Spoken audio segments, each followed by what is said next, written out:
Well, I'm fantastic this morning, Vanessa. The ice is off Balsam Lake, and maybe someone's going to turn a heater on. I don't know. I know it just feels like it's taking forever to warm up, even though I know it will. Now, Yeah. today, we're going to be talking about the 2026 Jump in the Lake Challenge. And for people who don't know, Dean, can you give me the background on this incredible fundraiser? Well, this is a fundraiser I created 7 years ago, and it almost cost me my marriage. My wife and I were recognizing, we went live on Facebook during the pandemic. It just started. The ice had left the lake. And so we would go live once a week on Facebook to stay in touch with everyone.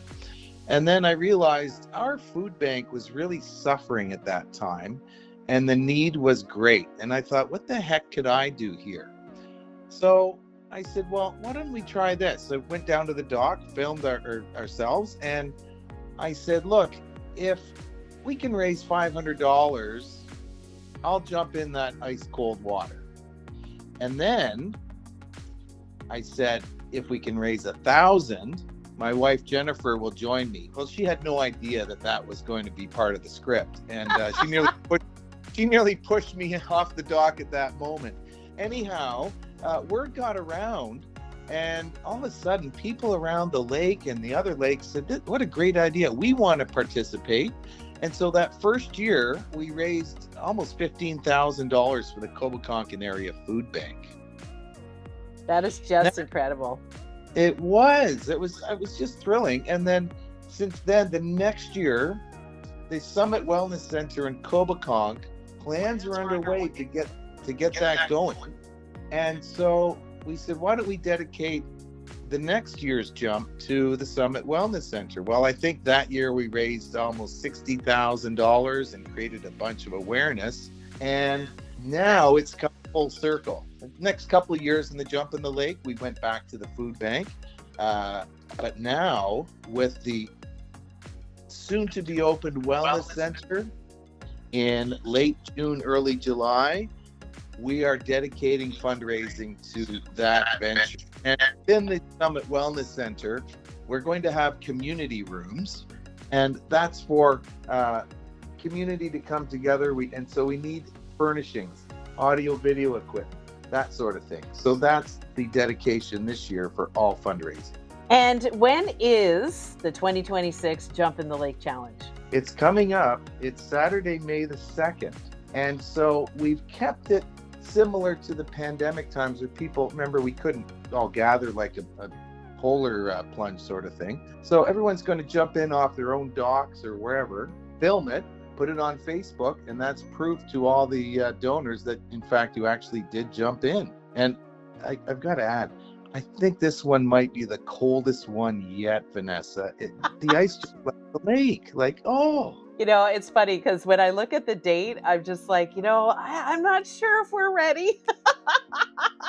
But it's all for a great cause, right? It is. And so we've always said the first Saturday in May. And then some people said, oh, why don't we do it in June? I said, well, that's not really a challenge, is it? Right? Mm-hmm.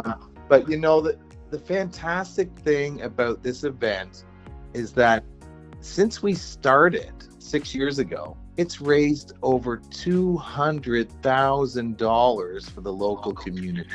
That is a huge chunk of change, Dean. I can't believe it. From that $500 challenge I threw, it's just amazing. And the other part that's really important, aside from the massive amount of fundraising, is the sense of community that this event fosters. And so just the idea that, small communities can do big things when we all band together. It may sound like a cliche, but it's so true.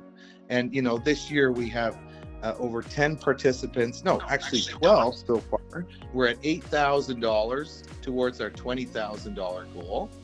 And local businesses are even donating prizes for the participants. So it's just a fantastic sense of community. It is for sure. Now, if somebody wants to get involved, what steps do they take, Dean? Okay, it's quite simple. And I always say there are two ways to be involved.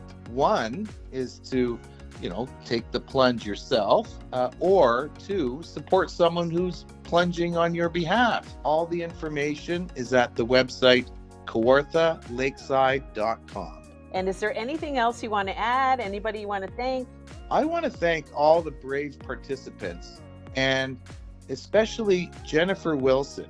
She is I believe her title is the Director of Operations for the Summit Wellness Center.